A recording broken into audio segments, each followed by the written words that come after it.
Hello, everyone. Today we have Nadia Harris with us. Nadia's passion for reshaping the landscape of work is truly inspiring. With an unwavering belief in the power of flexibility, she envisions a future where everyone, regardless of their background or location, can contribute to remarkable companies and projects. No longer confined to the industrial era norms, Nadia champions the cause of systematic change, paving the way for more inclusive and agile work environment. But Nadia isn't just a dreamer, she's a doer.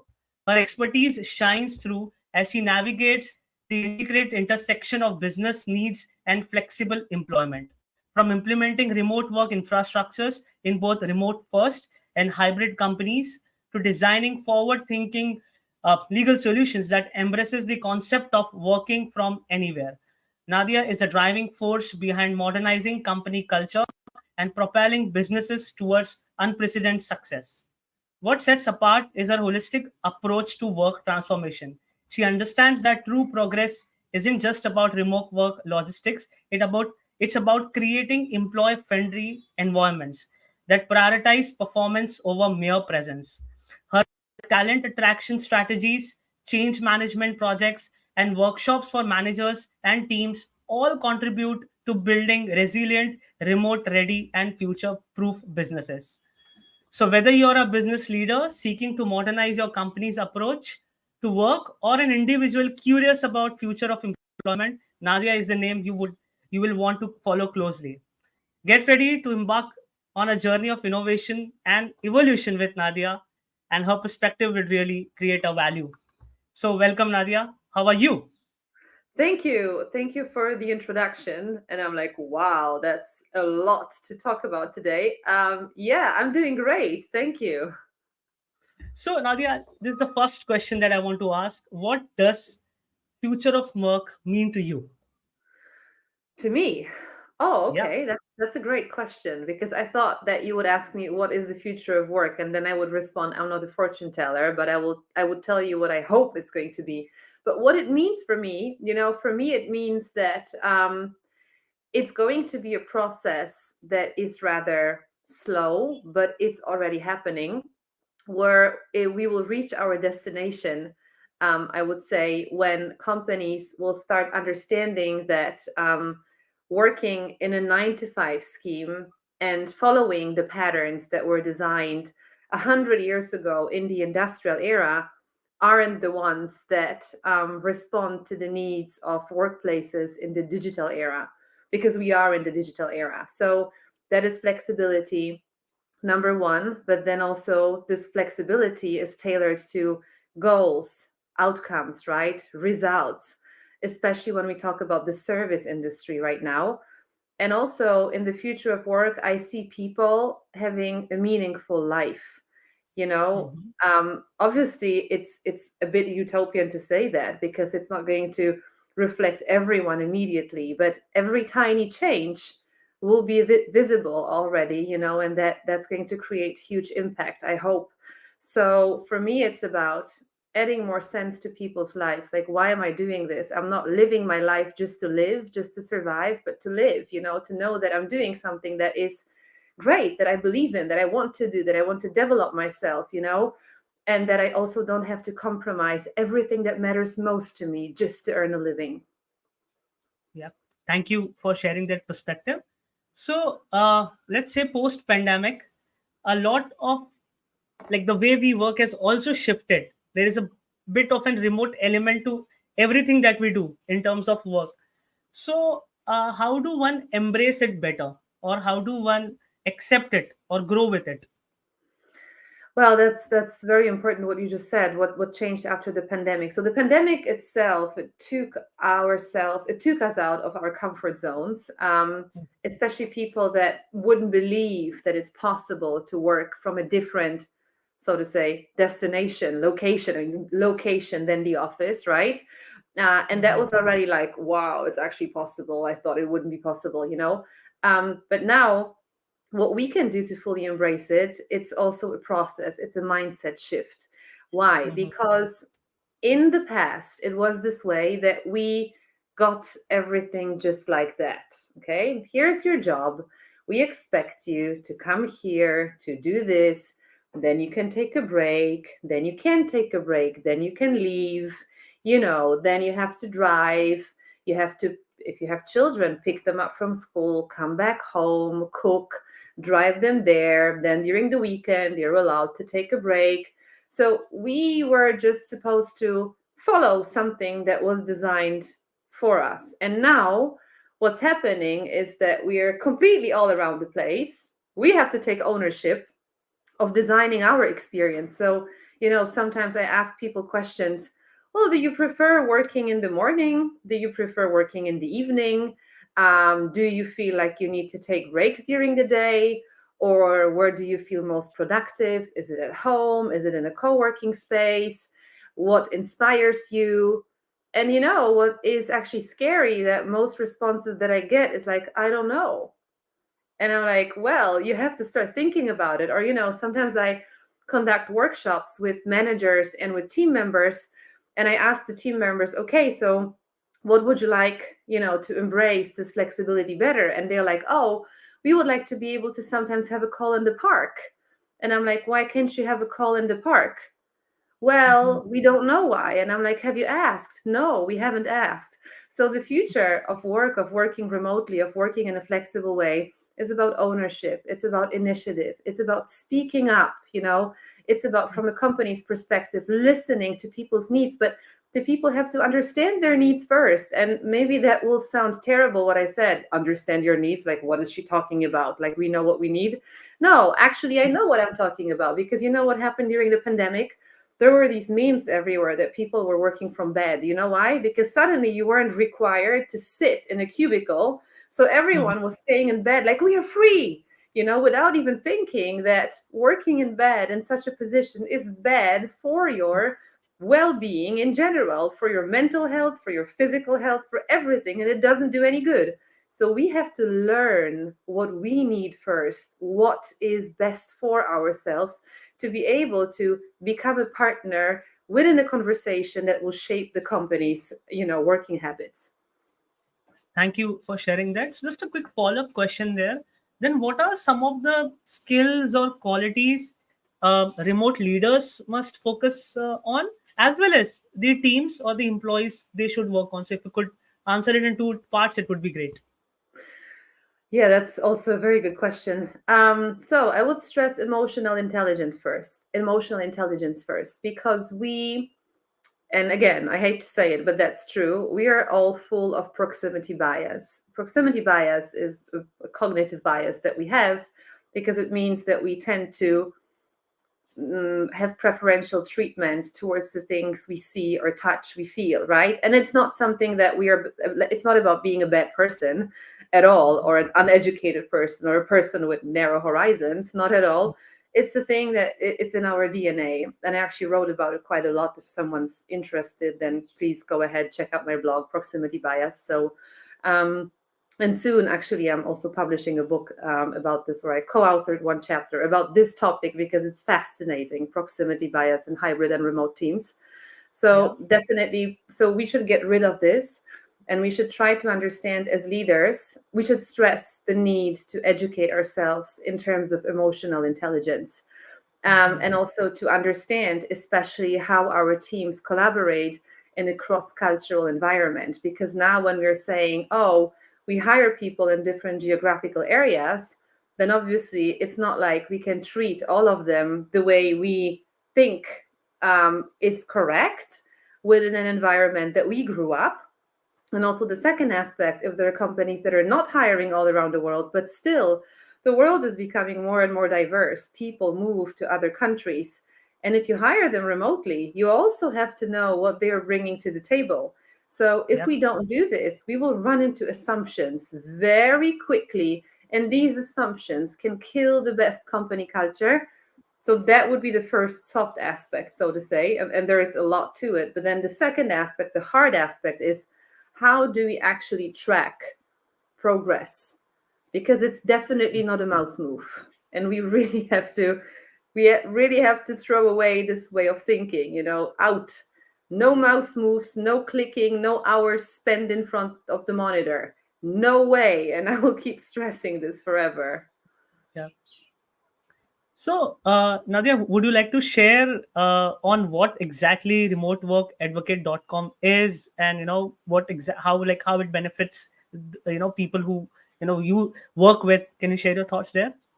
Yeah, yes, absolutely. So I call remoteworkadvocate.com a place. I simply call it a place, okay? A go-to place for both companies and individuals who want to learn about flexible working models. So that means obviously remote working, hybrid working, also working from home because it's not the same thing, and also the future of work.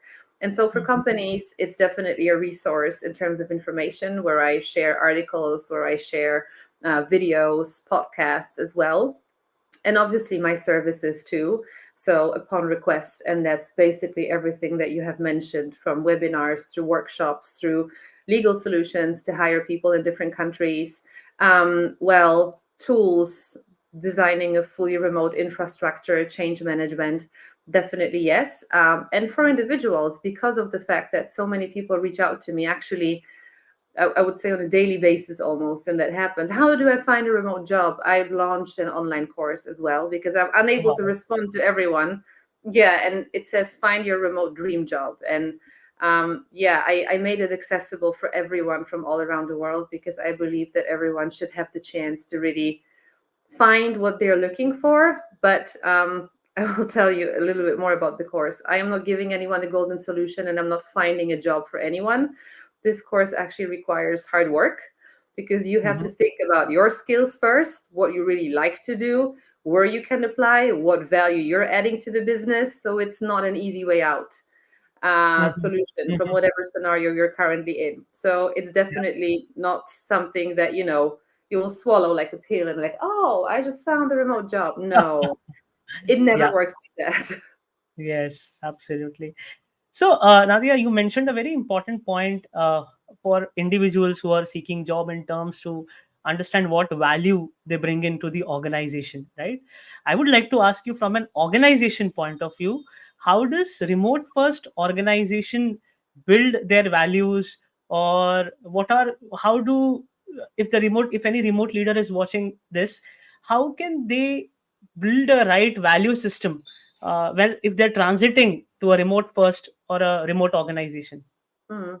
Yeah, so I mean, obviously, the most important thing to begin with is the mission and vision or the purpose, right? Mhm. Sometimes to be able to talk about a moonshot, like where are we going? Where do we want to be? And then understand from the very beginning if we look for people to join us based on a culture fit assessment. And I know that culture fit, this is itself quite controversial because some say, oh, the culture fit is bad. We shouldn't be hiring people who are like us. And I'm like, this is absolutely not the case. And that's a misunderstanding.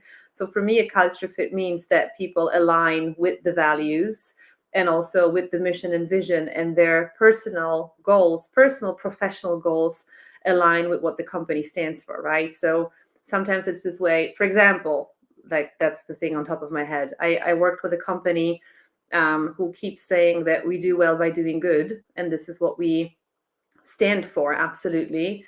So, and that's the purpose, right, of whatever they are selling.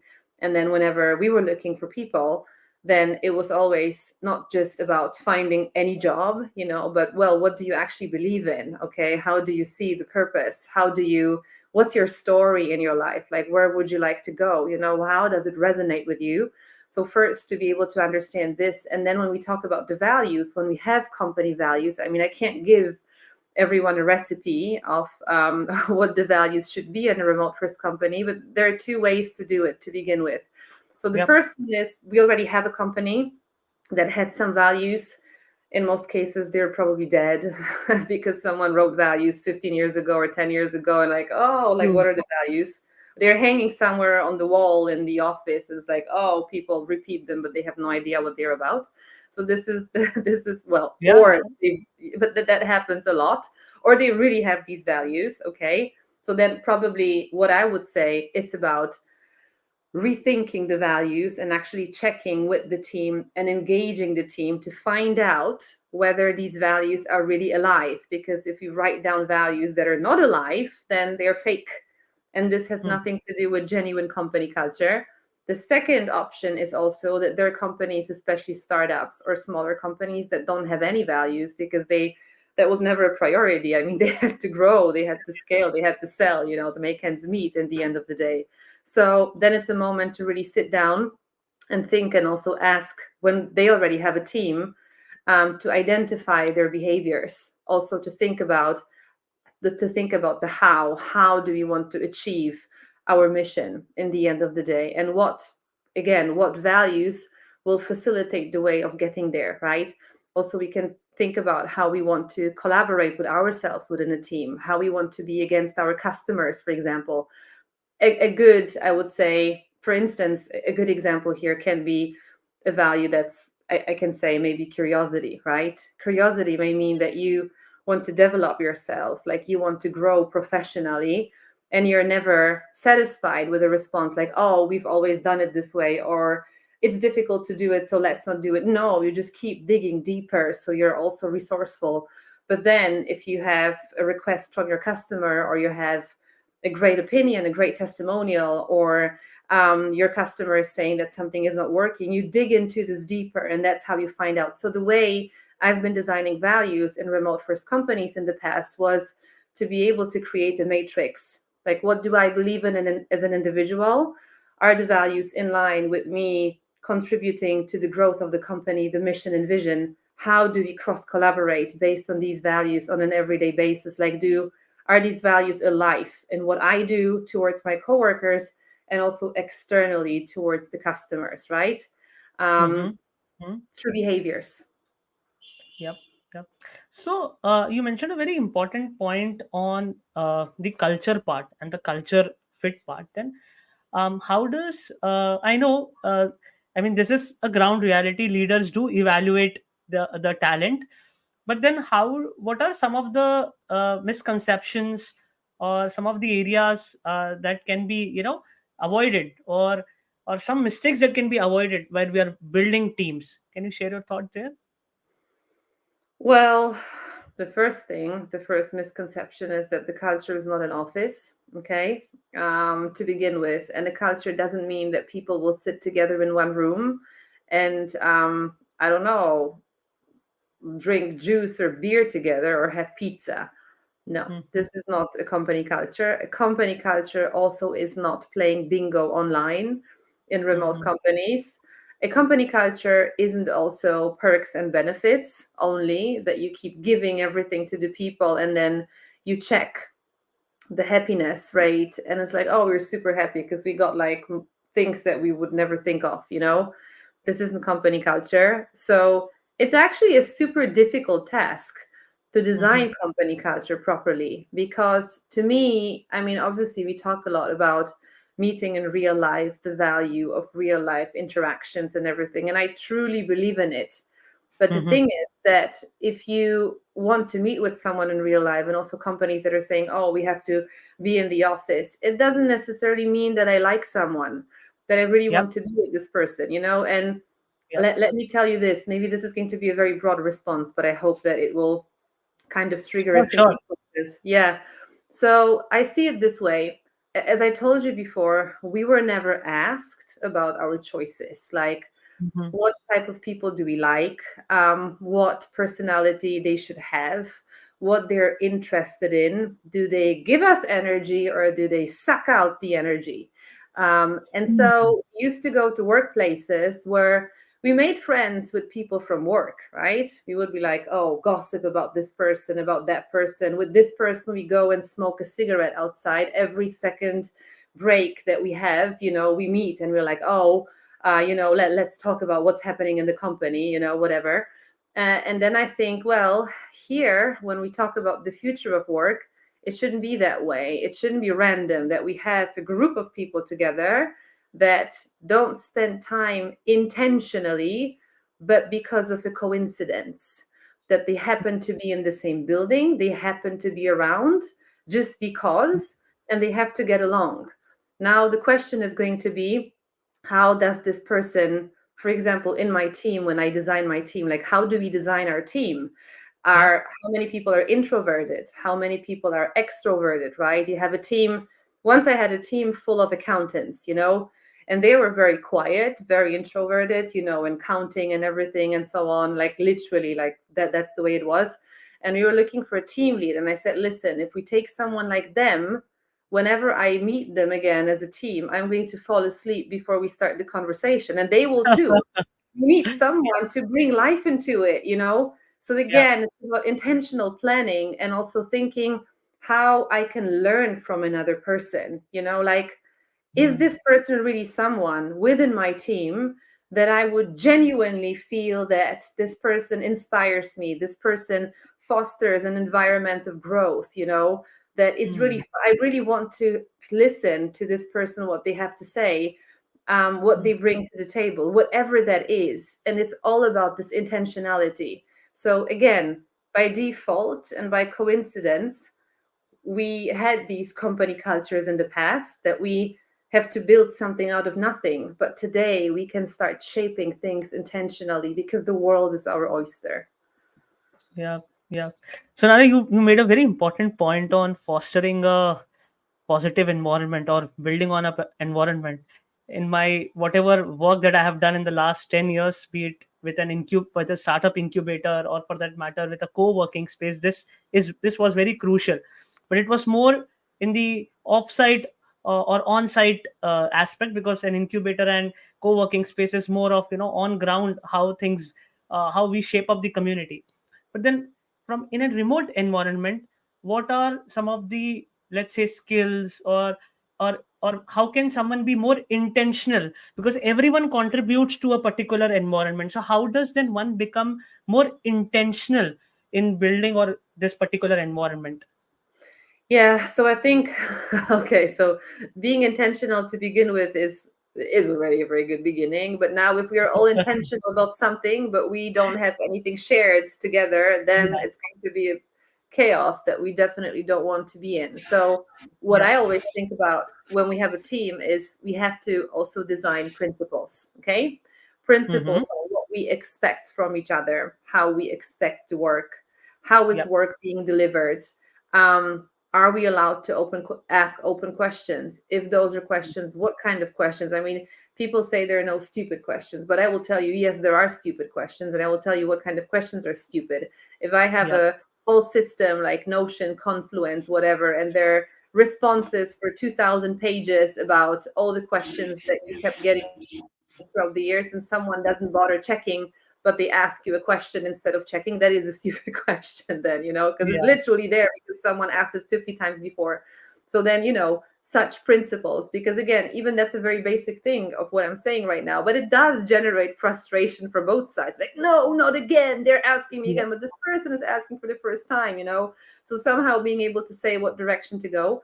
Um, so I think these principles on how we agree to move on and how we agree to collaborate together, and how it's also expected to deliver the results of our work and to present it. And I think this is essential. So like a framework within the team, nothing complicated, sometimes super simple, to really design the how, and that's all about being intentional. Wow. Wow. Thank you for sharing that. And how does diversity in cross-cultural teams helps in, let's say, better innovation and problem solving? Oh, it does help. Absolutely. And how it helps, I would probably refer, if people want data, I would probably refer them to statistics coming from the Boston Consulting Group. So if you Mm-hmm. Google diversity innovation statistics in Google, yeah, if you Google it in Google, like seriously, yeah. So if you check it there, then it will bring you to their page, and then you will be able to see by how many percent diverse teams actually impact innovation, how innovation drives revenue in such companies that are focused on such growth. For me, I mean, it's quite simple, from, I would say, a logical perspective, that we are not designing things and goods, whatever services, for ourselves, but for the people.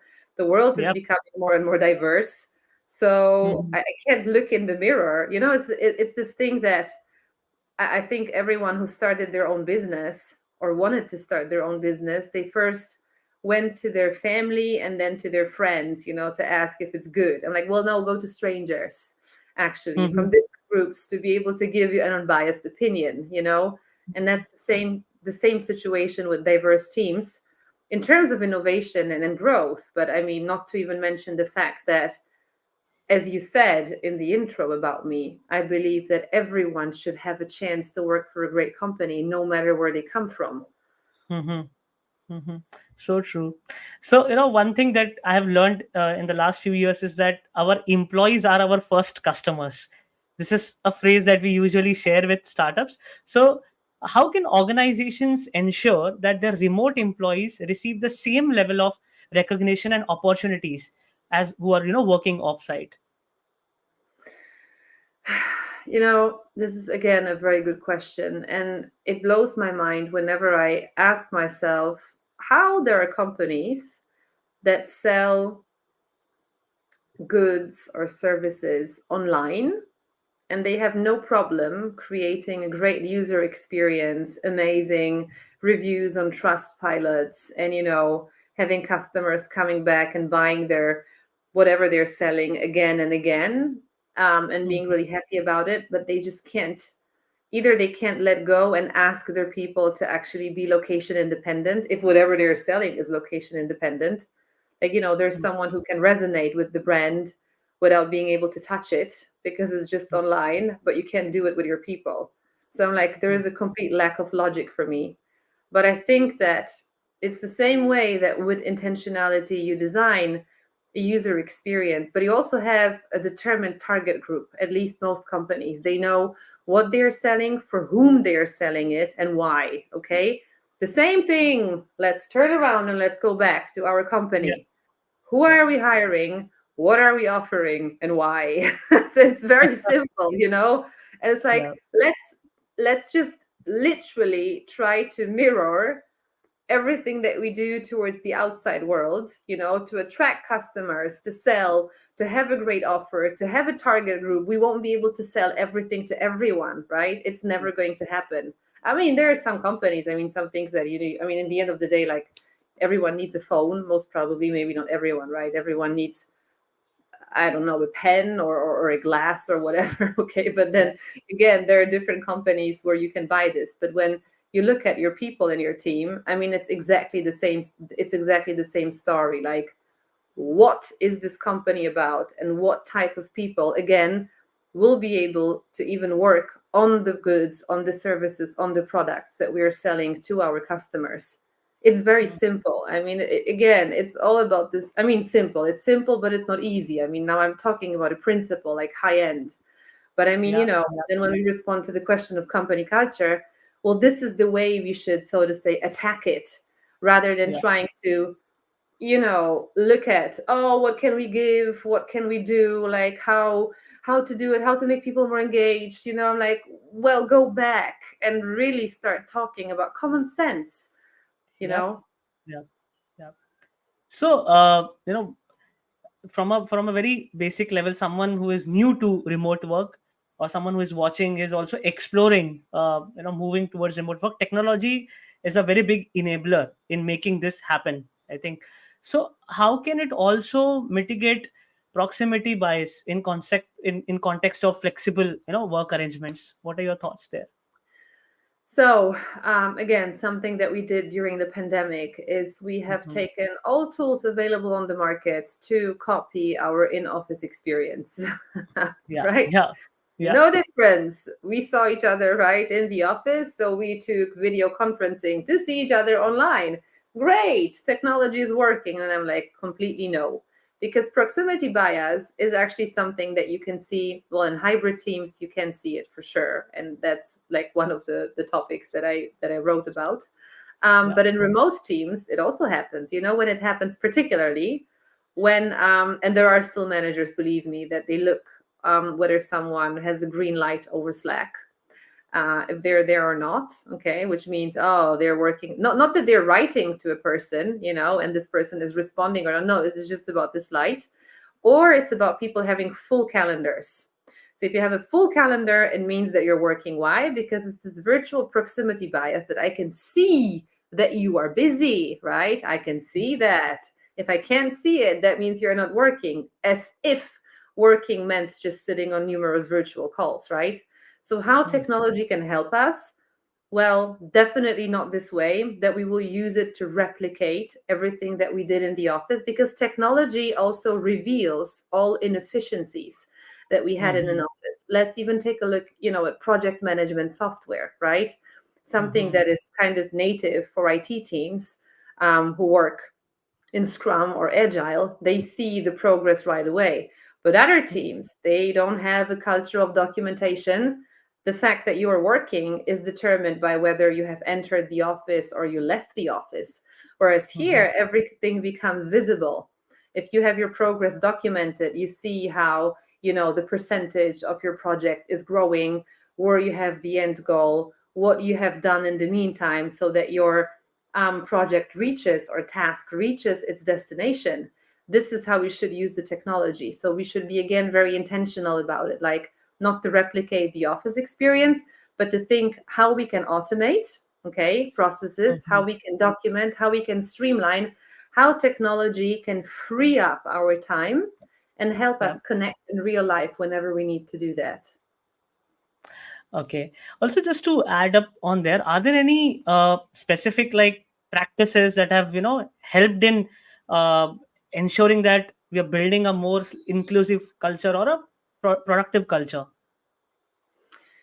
Yeah, so it's definitely talking to the people and learning from each other. I mean, maybe some, I would say, very basic. I mean, obviously, I would say everyone should go and have a training on diversity and intercultural communication to begin with, I had one Mhm. too. And as a matter of fact, a few years ago, before I joined it, I thought I knew it all because I worked all around the world. It turned out I knew almost nothing, and I was extremely embarrassed about the Mhm. biases and cliches that I had in me, but maybe some very similar, not similar, maybe a few very simple practices. Okay.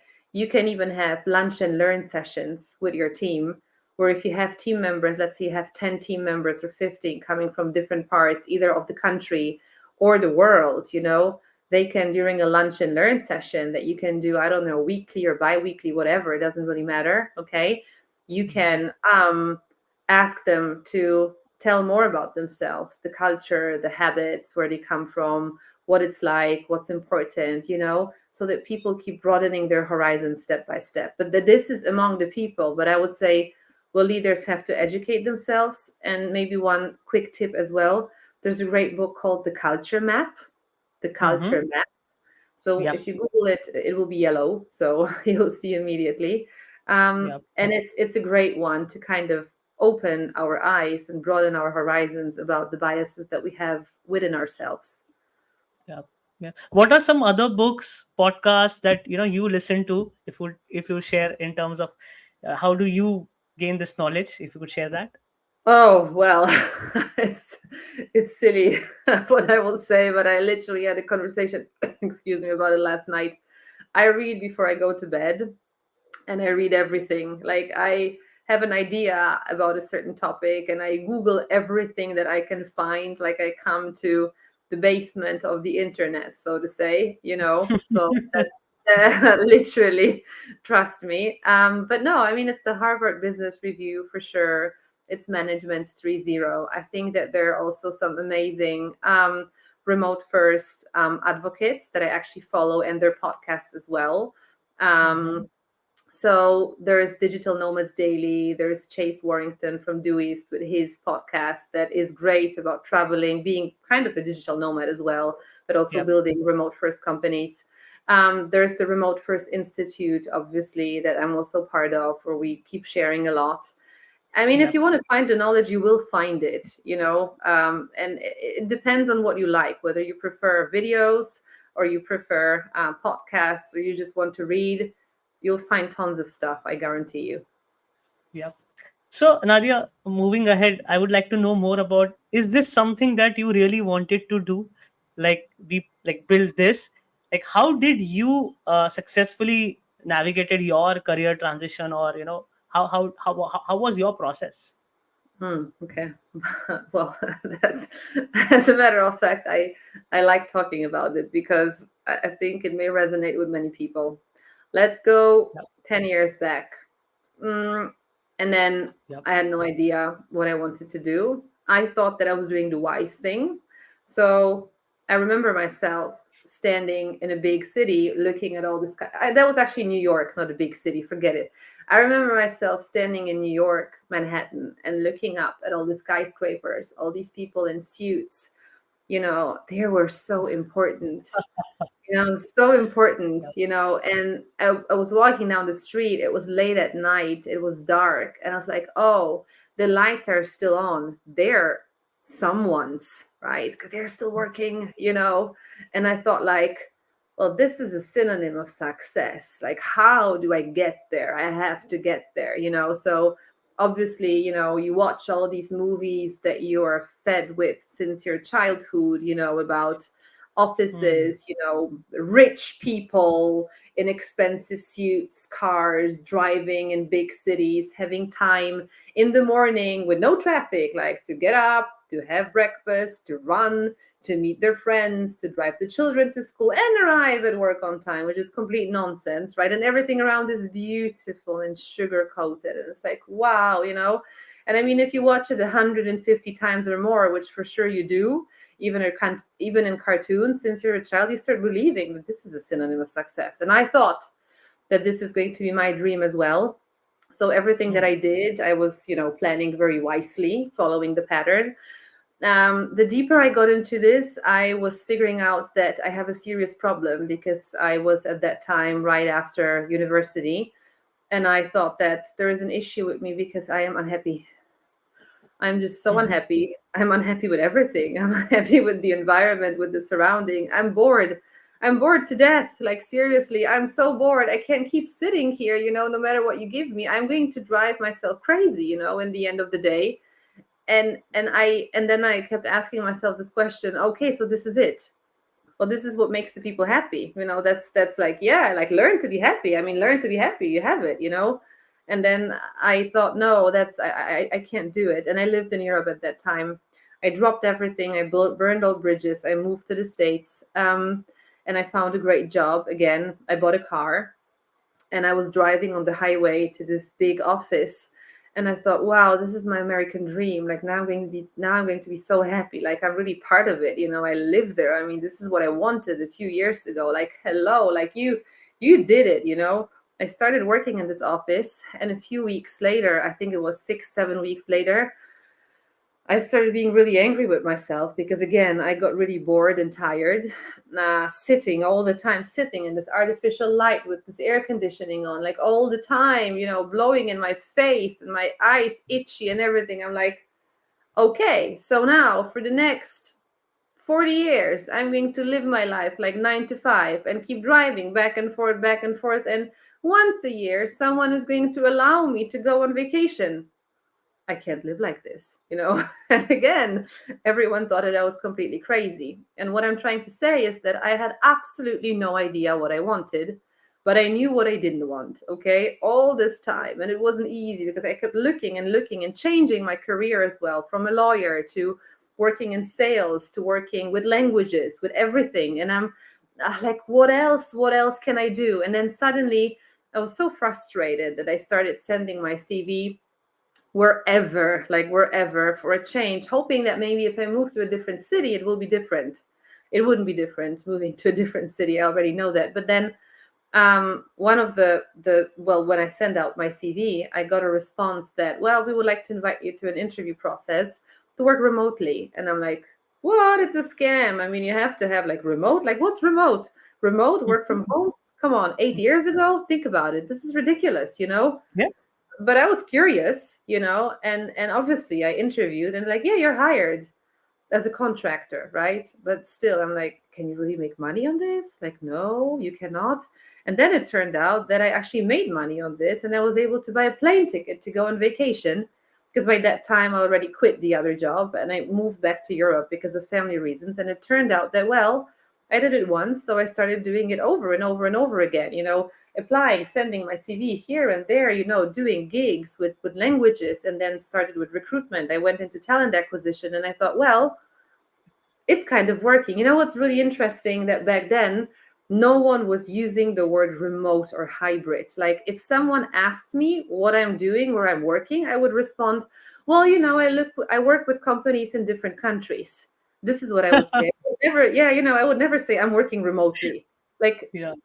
and now there's this word remote. So, I mean, well, and then all these experiences and everything have finally led me to a few years ago build remoteworkadvocate.com to start sharing my experiences and the experiences of the people that I've worked with, of the companies that I've worked with, to be able to show that, yes, you have to fight for it. It is possible. It's going to be bloody difficult, like so difficult that you will want to give up several times. But then in the end of the day, if you really are persistent and if you really keep believing and you keep educating yourself constantly and breaking these barriers, you will get there no matter where you come from. And I've met people like this, and it's always so inspiring to hear stories of people who made it. So my advice is, if you don't know what you want, that's already a huge milestone, because trust me, most people have no idea. And be courageous, for goodness sake. You have one life, that's what triggered me. Well, thank you, Nadia. This is so inspiring. In fact, I got goosebumps while you were sharing this. I just wanted to also ask you, in your case, you explored while you were experiencing your journey, like you were in a way conscious, or rather, you were sure about what you do not want to, right? If someone who is watching this and who is confused at the same time, is unable to find a path, what are some of the steps he or she can take, some of the steps that you can share, that that can save their time, or that can bring them to the next level? Okay. The first thing I would say, identify your skills. Think about the skills that you have. And what I mean by this, you can be working in a coal mine. Okay, literally, let me give this example, because some people always tell me, oh, okay, if someone works in the coal mine, how can they work remotely? And I'm like, well, you're trying to challenge me here, okay? And I'm like, okay, let's do it. Okay, so the question is, does this person have good communication skills? Maybe they're very talkative, okay? Maybe they come from another country, so they speak another language as well, right? Maybe they, for example, love exercising. Hmm. It's also possible. So think Hmm. about skills that sometimes you wouldn't even think of, that you have them. And then try to think about how you can monetize them. Sometimes people reach out to me and they say, oh, I was a supply chain manager in a manufacturing plant. How do I become remote? And they're like, oh, there are no job offers for supply chain managers in manufacturing companies that are remote first in other countries. I'm like, why are you looking for this? Think about the things that you did, what added value, and what can add value in similar companies, or if not this, how you can change your career. So first, identify these skills, not a role name, not a job title, but the skill. And then the second thing is, you have to go the extra mile. So for example, what I did, and I will also say it, it's not like Please. someone told me, yeah, I mean, like literally, it's not like someone told me, here, you are going to become a remote work expert. No, I started a blog, I started writing. I remember someone once asked, and then the pandemic started, I think I published 4 or 5 articles because I wasn't writing. Like I wrote one article for 4 or 5 hours or 6 even, or for 2 days. I couldn't focus. It was so difficult to write anything, because you Yep. just don't do it all the time. And then someone was asking, I think it was early 2020, wasn't I think it was even before the pandemic, like, oh, does anyone have any resources about remote work? And I shared my blog where I had 4 articles roughly, and then this person on an online forum got back, and they're like, oh, just 4, that doesn't really look like a valid chunk of expertise. And I'm like, I'm failing. Like, what can I do? And I didn't get discouraged, but I was writing and writing and researching and writing and writing and writing and sharing, and all the time. And this is, what I tell the people. You want to be a copywriter? Great. Start writing. Don't apply if you have never written. You want to be an SEO expert? Go do a course, start learning about it. Offer services for free to begin with to get testimonials. Like, you have to go the extra mile first. Don't wait, Hmm. because you may be waiting forever. Wow, that's an interesting perspective, and I think it has to be by taking action. That's the Yeah. only way to grow. Thank you for sharing that. So Nadia, how do you then manage so much of work? What do you do to manage your work life balance and flexibility? Because that is the core, uh, let's say, value we gain out of working remotely. So how do you do it for yourself? Yeah, I mean, first of all, I don't think I have work life balance. I have intentional work life integration, okay, to begin Wow. with. Yeah, Okay. so, I, Can you elaborate on that? Work life integration, like, can you elaborate on that? yes, work life integration means that I don't have, I would say, hard stops in terms of when I start working, when I finish working, and when I have my free time. Like I start working at 8 o'clock and I finish at 4 or I finish at 5. I don't do that. Okay. So I take a break whenever I feel like I need to take a break or whenever I can take a break. Because if there's like a super urgent thing or project, then, I can do this longer, for example, but then start later on the other day. Or when I feel that, for example, let me tell you this. Next week, I will be traveling. And because of the fact that I know that I will be traveling, but I will also be working, this week, I will be working the entire weekend to get things done, things that I've planned for the next 2 weeks, to get 70% of my work done, of all the projects, of all the tasks that I've planned, okay? To know that the week after, I will be just doing maintenance, okay? So, maintenance means all the operational things, right? That I also have to do. And still finish up in my free time some things. When I travel, and I travel a lot and I work at the same time, what my days look like, I get up then at 6 o'clock, which I normally don't do, but when I travel, I do that. I get up at 6 o'clock. I work from 6 o'clock till 9 o'clock. Okay, so it's already 3 hours. I get things done. It's actually nice and quiet because most people are still, like not in the hype. And then I have breakfast. Then I don't know, swim or walk or have a trip or whatever. I don't care. Then I get tired after lunch. And after lunch, I go back to my hotel room or whatever. I get physically tired, not mentally tired. So I'm like, okay, so now let's work for the next 2 hours and a half or for the next 3 hours. Great. And then 6 o'clock, 5 o'clock, I go away again. So, and that's my work life integration. So, and that's how I, learn new places, new cultures, new people. And I just tell others, if you need something urgently, I'm available, but I have planned it this way that I either do this in the morning or I do this in the afternoon, if that's okay with you, unless it's urgent. Everyone knows everything is okay. Yep, yep. Thank you for sharing that. I think, uh, and is this something that you are doing it in a flow, or like you read it somewhere, or you like is it is it like a natural or an intentional decision, or it was a very very conscious? Yeah, so it's very conscious, but it's because, again, I learned myself. I can't sit straight. I cannot do this. This is dramatic. So sometimes, when I don't travel and I'm at home, I sit down, I start working. I stand up 15 times before 11 o'clock. I go to the kitchen, I have a glass of water, then I go back. Then I'm writing a sentence, and in the middle of the sentence, I'm like, no, no, no, I have to stand up.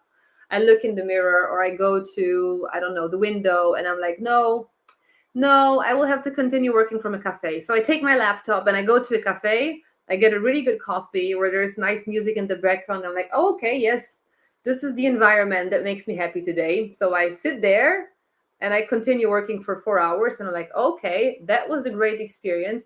But now I need to have a virtual call. So let me drive home. So I drive home, I stop on the way. I don't know, I buy something to eat or whatever. And then I have this virtual call at home.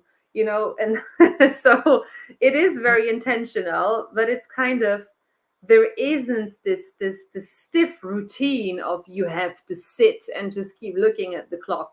I cannot do this. If I feel that I'm productive, I can sit down and get a task done in 35 minutes that I would have normally, completed within 3 hours, because someone is standing in front of me and checking, are you done? Are you done? I'm like, no, I can't take it.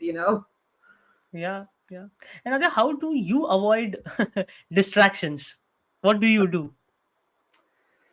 Well, I would love to give you a very good response, but all the responses I would give you would be responses that are officially recommended online. And there's a problem. If you're curious, all of them won't work.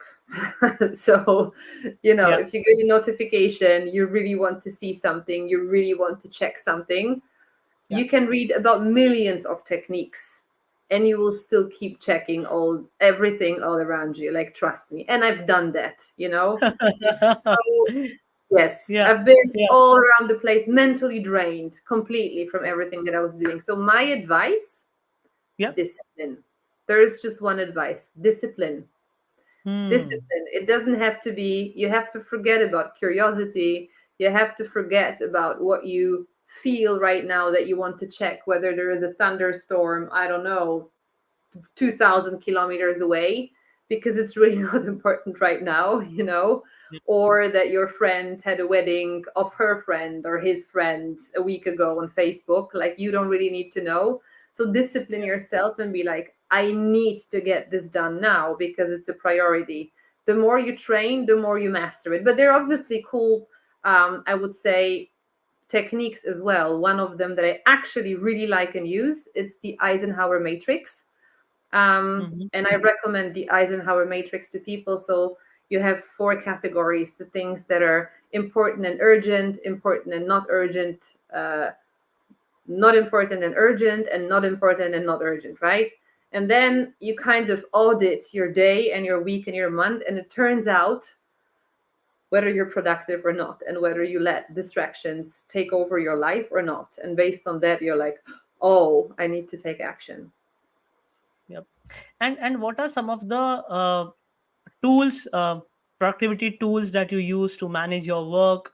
And I'm sure by now you would have explored so many. And like, can you just share a couple of them, if it would be great? Yes. So, I mean, okay. So some of them may be very basic ones that people, Yep. without downloading whatever from wherever. So, well, number one, reminders. So I really use reminders. I have a very good memory, but it's short term. So Yeah. that's the first thing. The second thing is, I often, when I get things over Slack or questions or action steps that I need to respond to, Slack has this option to schedule for later now. And you can always check what you have scheduled for later. Okay. So someone is typing, they want something, someone else wants something, and instead of rushing into this, I'm like, okay, save for later. And then when I'm done with my big task, I go back there and I'm like, okay, now let's tackle this step by step. I also schedule things very often as well, because I know that when I schedule emails and I schedule responses to people, because I know that if I, for example, if I'm done with something that I'm doing and I will send them my response now, and I want to start doing something else, they will get back to me immediately. And that will ruin my entire day. So Mm. I'm intentionally planning it a different way as well. Yeah, any other than that, I mean, muting notifications on all Mm. social media apps, as a matter of fact. I have muted all notifications. So you just go to your settings and you do it. So whenever I check, I don't know, my Instagram or whatever, then I see the details, or I see notifications when I click the icon, rather than the icon chasing me Yeah. around wherever I go. So those are very basic things, but I mean, they really help. Sure. And I have one final question for you. Where do you see remote work in the next 5 years? Like, what? How do you see it is going to shape up the world? Well, we're in the middle of a big fight with Mhm. the return to office movement. I believe that common sense is going to win for many reasons. Yeah, I believe so. And again, it's not because I'm biased about remote working in general, because I live this life, but I mean, it's just from a management perspective. I think that if we start asking the right questions, not about whether managers think if people are productive or if people think they are productive. My question is, are the outcomes that the people are delivering increasing the business value and increasing the revenue? Yes, no, and why? Okay, then let's do a root cause analysis. And this is how we're able, but nobody does that. There are just these biased surveys everywhere to begin with. So I hope that we will really start making data-based decisions and we talk about data a lot. I think that AI is revolutionizing many things in our daily lives as well. So we have to become very intentional not to compete with it, because if we want to compete with it from an analytical perspective, we will very soon lose the battle because it processes information much faster than we do. So we have to focus on the things that are human centric, so to say, okay, in terms of workplaces. And last but not least, let's think about the new generations. Like we have Gen Z. Those are people who are online native, and those are also people who believe in experience over possession. And so all these schemes that were present in workplaces in the past, even for my generation, I think I'm Y, okay, Yeah. Yeah. exactly, then, X, Y, right? So this is something that maybe worked because of the circumstances, but we're entering a completely different reality. And sometimes we talk about Gen Z being very challenging, like what they want, that they don't want to work this way or that way. And I'm like, well, it's also hard for me to understand them sometimes, but then I think I'm so happy that they're there because they're Mm. challenging the old patterns so much that there has Mm. to be a reaction, and it's going to be interesting to see. Wow. Wow. Thank you so much for sharing wonderful perspectives. I think we covered a lot on leadership, on future of work, on productivity, plus the future of work, how it is going to um go. And I think what I liked is common sense is going to win. Thank you for sharing that as well. Before we end this conversation, do you have any closing thoughts, or if anyone wants to connect with you, how can they reach out to you? Oh, well, thank you. So, well, over LinkedIn, you can find me, so no secret. And also remoteworkadvocate.com. Feel free to check out the resources there. You can also find me on Instagram, also with remoteworkadvocate.com. There is more, yeah, I would say remote work, hybrid work content, but also lifestyle content about a remote first lifestyle. And it's Mhm. true. It's actually true. That's how I really live. So, Yeah. if I can help anyone and inspire them, then both companies and individuals feel free to reach out and just use the resources that I publish, because I'm extremely passionate about what I do. Thank you. Thank you so much, Nadia. Would love to have you once again in the coming months, and we can have a discussion on how maybe on Gen Z and how they can be more effective in adapting this remote work. Yeah. Thank you. Absolutely. Thank you.